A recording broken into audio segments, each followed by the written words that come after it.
Hi guys, welcome to this channel. Let's say general wording for collective your energy at this time. Who knows the world tomorrow brings by glowing wings? You make me fly. I'll reach and I will touch the sky because of you. I'll soar up high. And I must thank you for the glow and thank you for the joy. Thank you for the love it's me. Actually, meron kang defense eh. May nagpoprotekta sa'yo sa paikot sa'yo. May nagpoprotekta sa'yo na parang walang hulo pwede makapasok yung kanilang mga attacks, no? And that's why you are a risk taker right now. You're positive to take risks.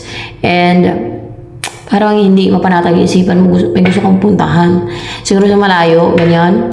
And para makabuo ka na ng pamilya, para magkaroon ng communication sa inyong person mo, para makasama mo siya, o kung may anak kayo, or kung wala man, para makapiling mo na siya, o para makabuo na kayo ng pamilya, pwede din gano'n, no?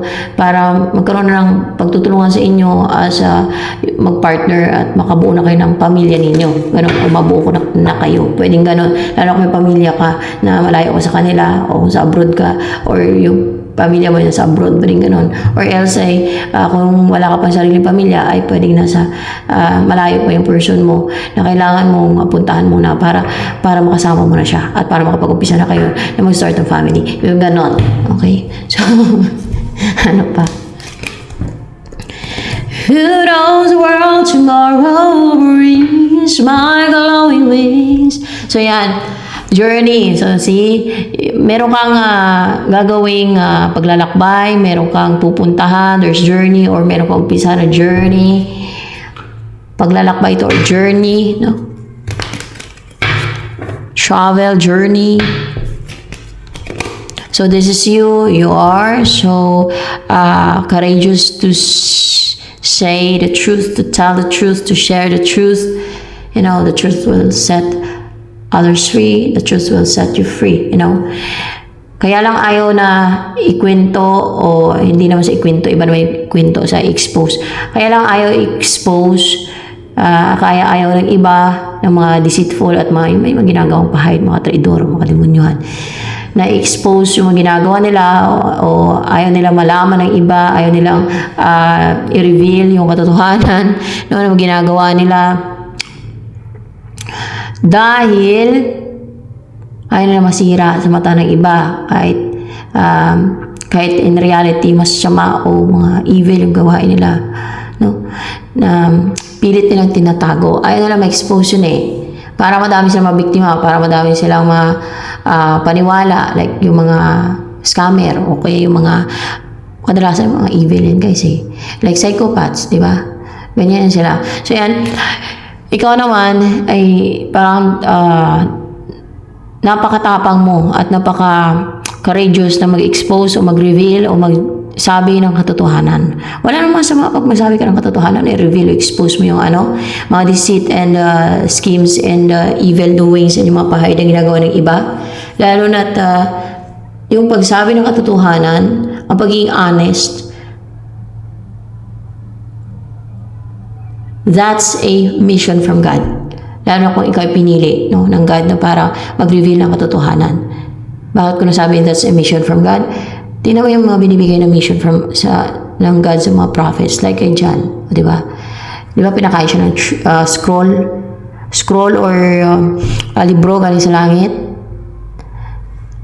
ng anghel na pinadala ng God yun para kainin niya ni John, para alam niyo na yung katotohanan, para nasa katawan niya na alam niyo na yung sabihin niya na truth from God, yung katotohanan yun galing sa God yun, no? Na at yung mission na yun kasama na yung pagre-reveal ng truth, pagre-reveal ng truth from God, and pangreksyon, pagbibigay ng warnings, ganyan. Ang truth ay nasa side ng God yan. Remember that always. Ang lies, deception, manipulation, sa side ng kadiliman yan, sa side ni Satanas yan.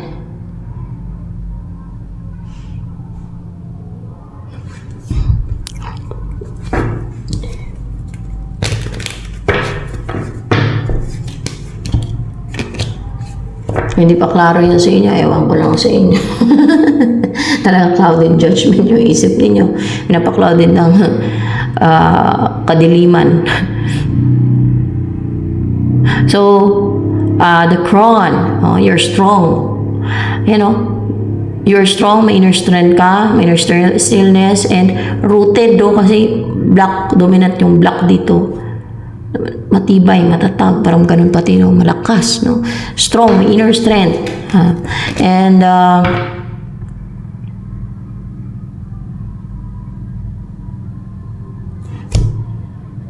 you're pure.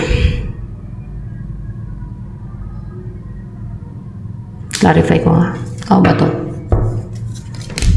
Who knows the world tomorrow brings? Yes, it's you. Pero mukhang blinded or, I mean, sarado ba isipan mo? Ayan. Parang naka-restrict ka. Ay. Naka-restrict, sarado yung isipan mo. Parang clouded siguro yung isipan mo. Parang ganun ba? Natagumpay kasi yung yung third party, yung mga kontrabida na gawin niya sa'yo. Patraidoran itong ginawa nila sa'yo. Manipulation. They're vicious. They're cold. That's attack. They're attack. Tuwan-tuwa sila. Manipulation. See?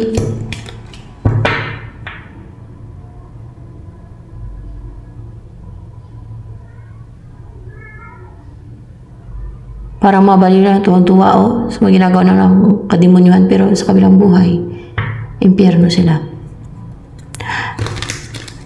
Sa akin, yung mga gumawa sa akin ng deceit and witchcraft,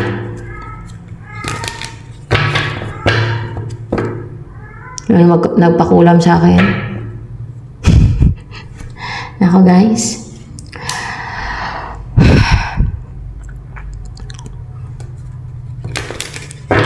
Ang mga ganyang gawain, wala nang kaligtasan sa impyerno ng kaluluwa ng mga yan.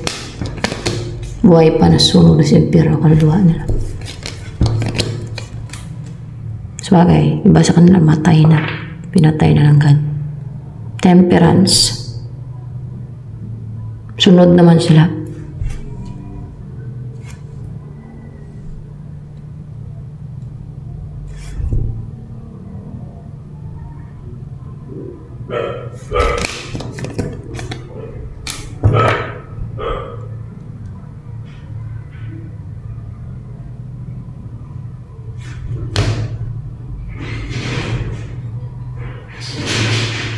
Merong person ang ka-alizer na in love sa'yo ngayon. And hindi na ito parang hindi na siya nagpapabagal-bagal. Gusto niya agad ma-unite kayo. Gusto niya na magkaroon ng divine union sa inyo. Yung divinely guided naman kayong dalawa eh. Kasi talaga nangulila siya sa'yo. Nagdurusa siya, nahirapan siya.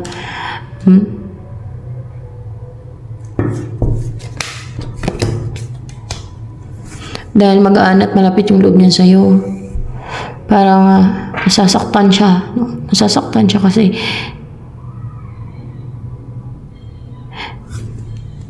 hindi ka ganun ka-confident. See? Hindi ka ganun ka-confident dahil hindi ka ganun ka-goal-driven. Siguro nawalan ka ng parang believe sa sarili mo. Ay, nasasaktan siya. Na hindi ka confident. Hindi mo nakikip yung kung anong meron ka. Hindi ka stable, hindi ka secured financially. Ganun. Sasaktan siya. This person is coming. Malakas ang loob niya na paparating sa'yo kasi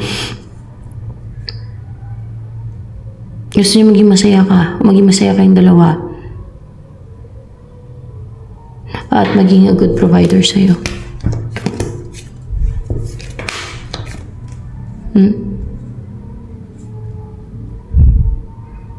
Magre-reconcile to sa'yo. Hindi mangyari daw ang wish ng itong hermit in reverse na ito.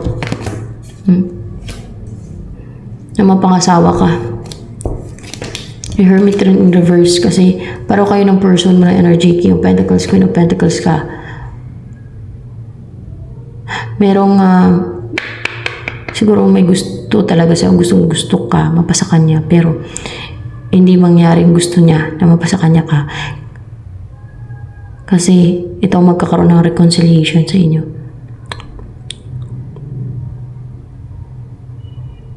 Dahil itong hermit in reverse, ito guarded o defensive din. So, paano kayo magkatuluyan? Diba?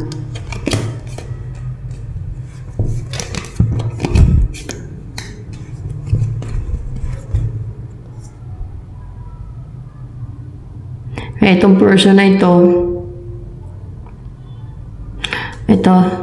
ay willing talaga to mag-offer ng cup of love sa'yo kahit na supladahan mo pa, basta ganun, kahit na medyo cold ka or naglalagay ng boundary. Dahil nalaman niya puno ka ng baggage, ganyan ka, dahil may mga karga ka. Karga ng witches, wizard, spiritual na karga. So yan, ito na lang for collective reading.